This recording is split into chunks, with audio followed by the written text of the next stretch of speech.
Welcome back. Well, today's book was inspired by something that happened to the author, her husband, and their children after they had to make a trip to India from California after the death of one of the children's grandparents.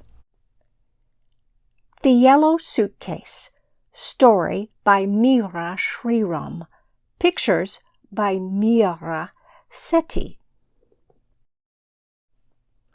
Meera Shriram grew up in India and now lives with her husband and 2 children in Berkeley, California. A former electrical engineer, she now enjoys writing for children. She loves yoga and chai.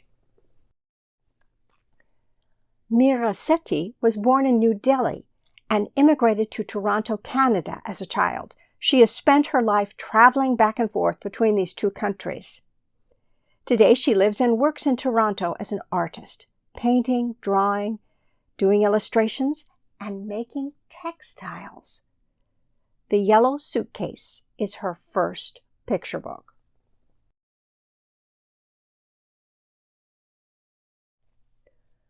Asha rested her head on the taxi window. People, houses, cows, markets, and vehicles passed by. The city streets always bustle in India. When the taxi pulled over, Asha looked past the palms and marigolds.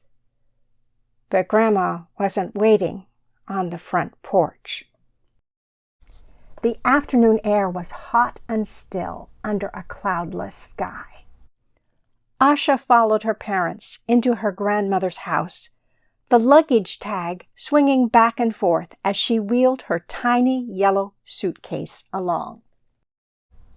Inside, unfamiliar faces greeted Asha. Familiar relatives talked about Grandma. The scent of jasmine flowers and incense smoke stung Asha's nose as she walked closer to Grandma's picture on a wall shelf. "Where is Grandma?"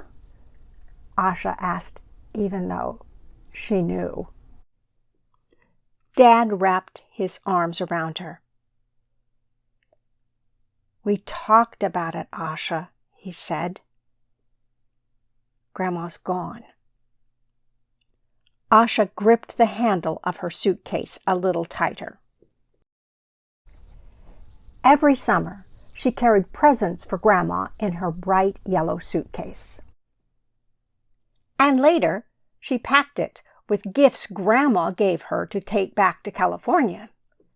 Wooden toys, comics, handmade dolls, spinning tops, coins, dresses, and sweets. "Will I ever see her again?" Asha asked. Dad sank into a chair, saying nothing, and Asha saw him cry for the first time. For the next several days, Mom and Dad mourned Grandma's passing with prayers and offerings. The relatives joined them. But Asha kept to herself in the backyard. She sat on her suitcase, putting stickers on it and making cards. She watched sparrows and squirrels build homes and collect food. Sometimes she read under the coconut tree. "Are you okay, Asha?" Mom asked one afternoon. Asha unzipped the suitcase and shook it. Little gift boxes, envelopes, and greeting cards scattered onto the floor. "No, I'm not okay." She stomped into the bedroom with the empty suitcase and kicked it under the bed. Mom followed quietly. "Why did we bring this suitcase?" Asha yelled, crawling into bed. She missed the aroma of cardamom spice chai and of sweet ghee that filled the house when Grandma was around. And she missed the touch of the soft cotton saris Grandma always wore. "Maybe we should have been here earlier to save Grandma," Asha said. "But That wouldn't have changed anything, dear, Mom said, stroking Asha's hair. Grandma was very sick. Asha pulled the blanket over her face. At the end of 2 weeks, Dad packed their bags. He pulled out the yellow suitcase from under the bed. "Aren't you going to take your suitcase with you, Asha?" "It's empty, Dad." Asha tossed the suitcase aside. But the yellow suitcase popped open, revealing a colorful quilt. Asha recognized the patches, rectangles of red paisleys and green leaves, and squares of blue flowers and maroon swirls. Bits of Grandma's saris stitched together. She gathered the sari quilt into her arms. She could smell Grandma's talcum powder. She ran her fingertips over the threads that spelled her name. Dad sat beside her. "Grandma was working on it until she left for the hospital," he said. Tears dripped down Asha's face and onto the yellow suitcase like fat raindrops falling on a sunflower. "I miss her too," Dad said, and patted Asha's back. Hugging her suitcase close, Asha glanced out the taxi window and smiled. Grandma's marigolds swayed in the evening breeze as the taxi jostled its way to the airport on a narrow dirt road. The end. Asha and her family loved her grandma very much, and they were all very sad after she died. It's okay. It's normal to be sad.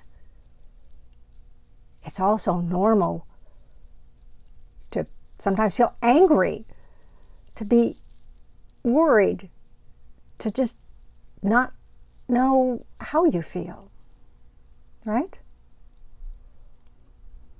But after the 2 weeks, Asha was doing better, right? Particularly when she realized that her grandma had left her that special quilt.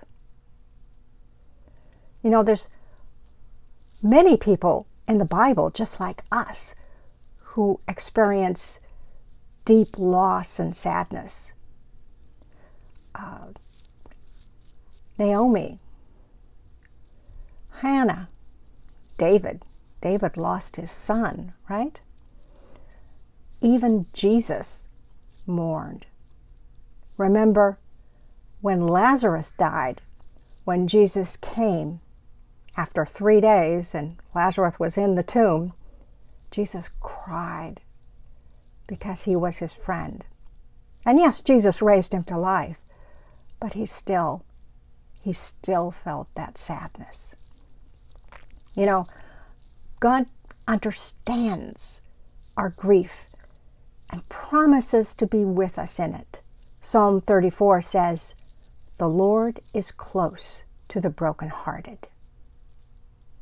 God promises to comfort us and to be with us always, in the good times and especially in the sad times. Come back next week and we'll read another story together.